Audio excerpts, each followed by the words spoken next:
kisinga kabya maziga nga kumalako contract yo ya myaka 2 wesunga kudda waka kulaba ku bwana bo ate n'ogweddalu.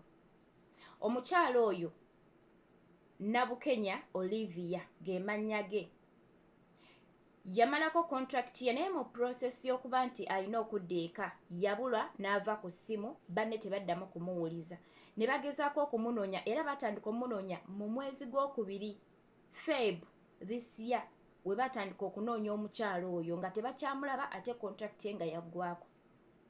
Nabukenya n'abula yazzeemu okuzuulwa oba baagenza okumusanga ng'ali ku street ataayaya naye ng'ate yali wa contract teyali mutolose yali mu contract.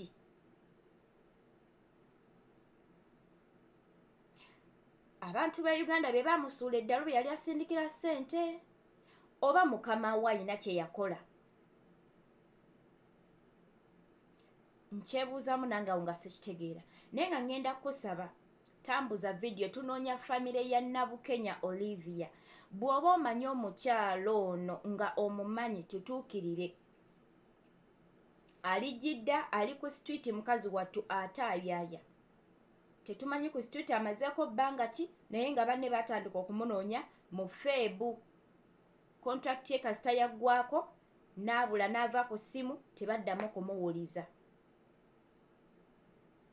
So ngenda kusaba tambuza video eno obe ng'okyeyalingirako munno tulabe nga famire ye ezuuka. Bwe mba mugifunye musobola bagamba ne bajja ku ofiisi yaffe Nsambya eya Kyo Initiative Uganda. Tusangibwa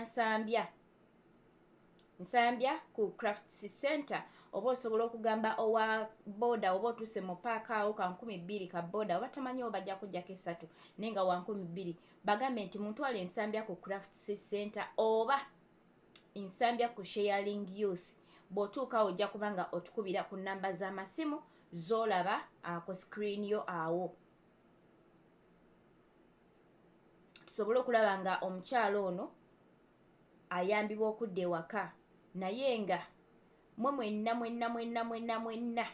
ng'oli mu contract oba toli mu contract bannange.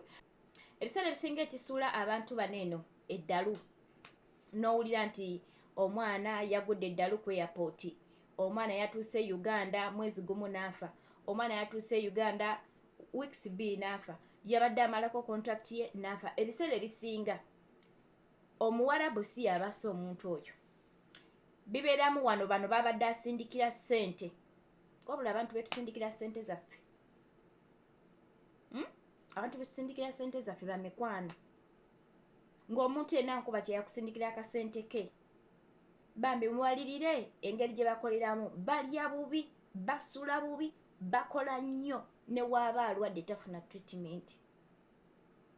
Naye n'asindika akasente ke ate n'okalya tokomyeko n'oyagala n'okuzikiriza obulamu bwe.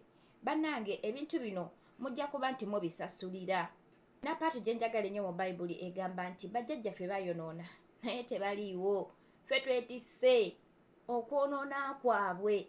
Kati gwe olwaleero oyinza okulya ssente za Kadaama n'otabaako ky'obadde kyonna n'osigala nga weewaana n'otambula. Naye remember ozadde. Amaziga ga Kadaama gaakaba n'obulumi obwo abaana bo bano bagenda kubisasulira. That's why nti muweeredde abaana bammwe ne basoma ne bamalako emirimu ne gibula. Ssente ya kibi gye basomeramu. Maziga g'abantu. Oba okitegeera. So abaana bo oba abazzukulu bo bino ebintu bajja kubisasulira oba osize ensigo. Naye nga bamikwano tokwase Katonda. Omuntu yenna anaakuloga waliwo agenda okuloga okutta naye ng'olina Katonda togenda kufa. I'm telling you.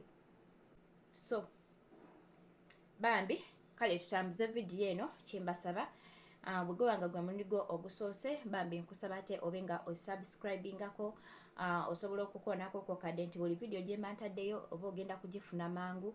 Ekirala nsaba oshiyalingireko munno tuzuule famire ya Nabukenya Olivia. Weewaawo musibe bulungi Mukama abampere nnyo omukisa. Bye bye.